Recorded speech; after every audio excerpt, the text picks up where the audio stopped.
What's up, y'all? We are working with chicken again today. I have a special request for my brother, some hot Cheeto chicken. We're gonna do with air fried potato wedges and some Monterey Jack mac and cheese. First, we're gonna fabricate our chicken so we can get the breasts, the legs, the thighs, and the wings off.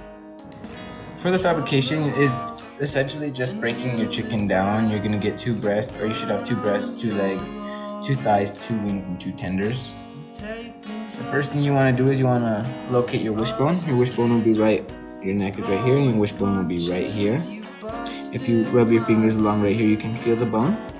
And to take this out, you just want to take your boning knife, and you'll find that wishbone, and you will go on the outside and on the inside.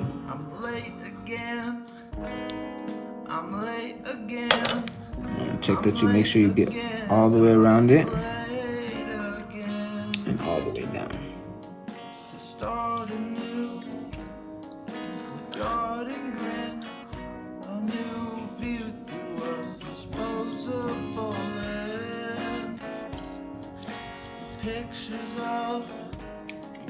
Now, at the very, very top of the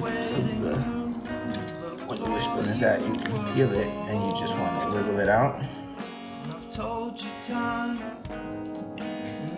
The wishbone might break in the process of pulling it out. You just pull that end out and move on to the other piece. And pulling the wishbone out allows you to carve your chicken a lot easier without there being a barrier right here. And now that we have the wishbone taken out, we're going to find our oysters. Our oysters are the most tender part of the chicken. They are right here where the legs and thighs are. They're going to be these 2 little circular pieces of meat. What you'll do is you'll score it, and so you'll come right here, and you'll just go like this. And then, right along the spine, you will do the same thing. This allows you to be able to break the leg more easily here shortly when we go to fabricate the legs. Do a nice little hole under the oyster. Give it a little bit of leverage here shortly.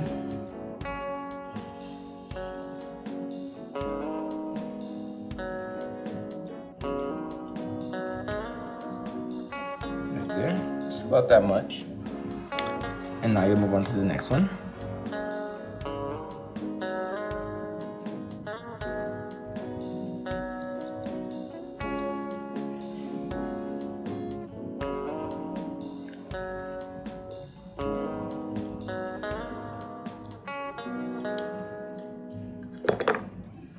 And you'll do the same thing to this side, just to where you have a little bit of leverage in here.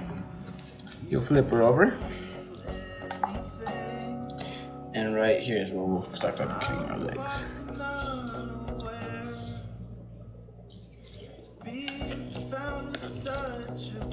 If you're going to saute your chicken, you normally want to keep as much of the fat on as you can so you can get a nice skin on it.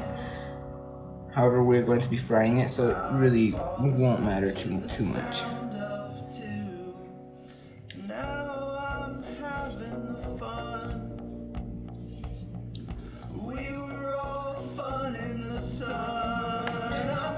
Now you have these loosened. You'll flip her back over. These are where the oysters come in. You'll put your thumb in right here and your palm right here, and you'll just pull it back. You see where this bone pops out right here? You'll feel it too, right here. You flip her over, and that just shows you where to cut.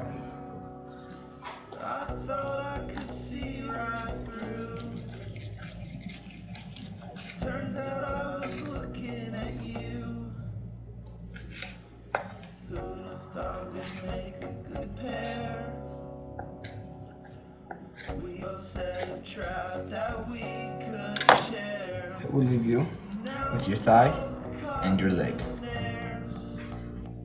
Now that we have separated our thighs from our legs, we'll move on to our wings, which is fairly easy. What you do is you'll grab your wing, and you'll find where the joint is at, which is right here, and you'll squirt around it. So just like this.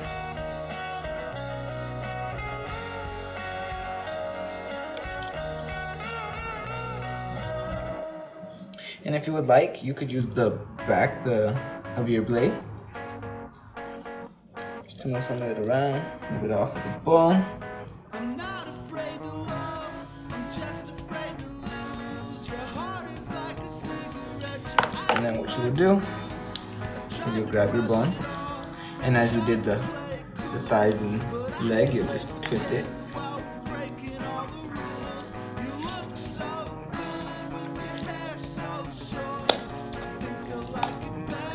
And the socket will pop out. May take a little bit of force, but you can pull it out if you just put some force into it. You do that to the next one as well, and after that you'll move on to your breasts. Moving on to our breasts, what you'll do is you will find your spine right here, right down the center of the bird, and you'll go right on the outside of it. Cut. And as you can see, the chicken kind of falls apart. See? This right here is the tender, which should literally be tender enough to just grab it, or maybe cut off this little piece of fat. Just grab it and pull it out. Set it aside. And this remainder will be our breast. So you want to try to keep as much of this chicken as you can.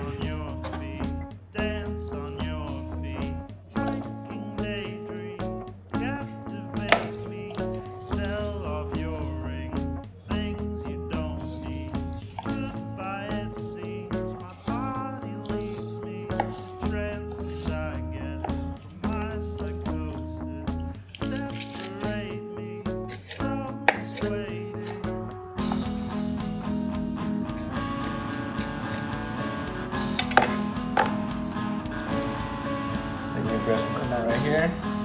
Doesn't really matter since, like I said, we are frying with the skin. You don't need it to be too perfect on there.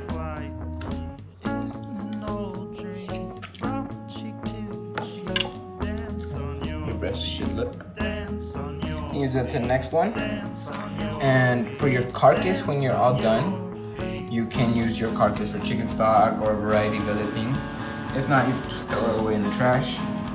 I don't recommend that. I recommend you always reuse any ingredient you can, any scraps that you have. Alright, now that we've got our chicken fabricated and everything, we want to bread her. And to bread, you just want a dry, wet, dry method, which is basically all-purpose flour over here. This will be our first step. We'll dunk her in flour.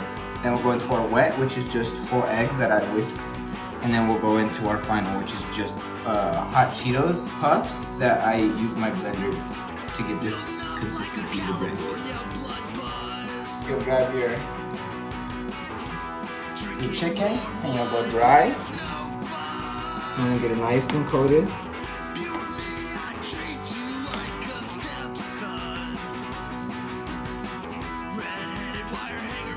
Chip off the excess. With this hand is where you'll grab up with your wet. You don't want clumps to form on your fingers. This is why we use the dry, wet, dry. So you'll use your dry hand to drop it. And then your wet hand to pick it up and flip it. Drip off the excess.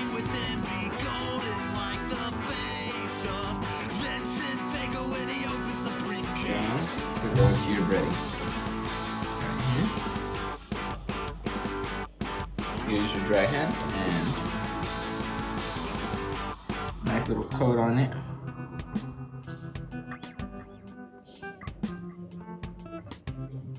Grab your chicken, flip her over, make sure she's nice and coated all the way around, and there's your hot Cheeto chicken. Alright, now we're moving on to our potato wedges. It's a very, very simple recipe.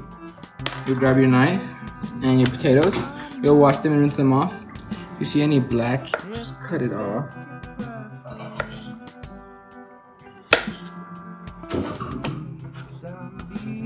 Now you're going to make your wedges.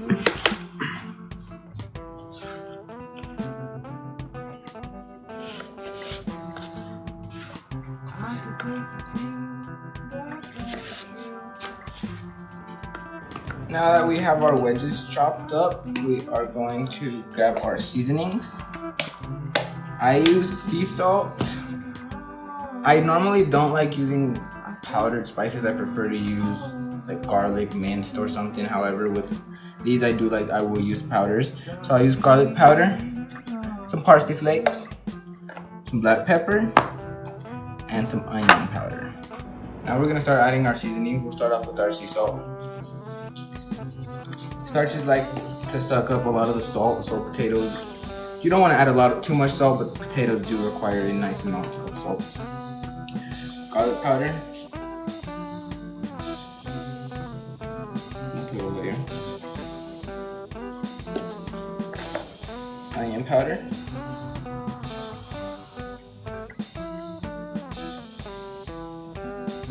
Some black pepper.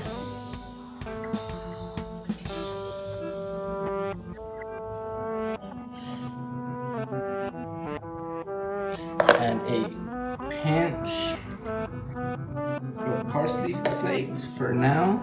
I will use some more later on as a garnish. Now with this, I'll just mix it up. If you have a mixing bowl, I recommend using a mixing bowl.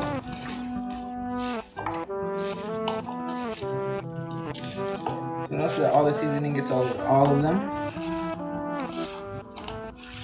If you need to add a little bit of more seasonings, do so. Now that we have our potato wedges seasoned, we're gonna put them in the air fryer at 350 for 10 minutes. Then we'll flip them and then continue them for another 10 minutes. What you'll do is you grab your potatoes and line them up.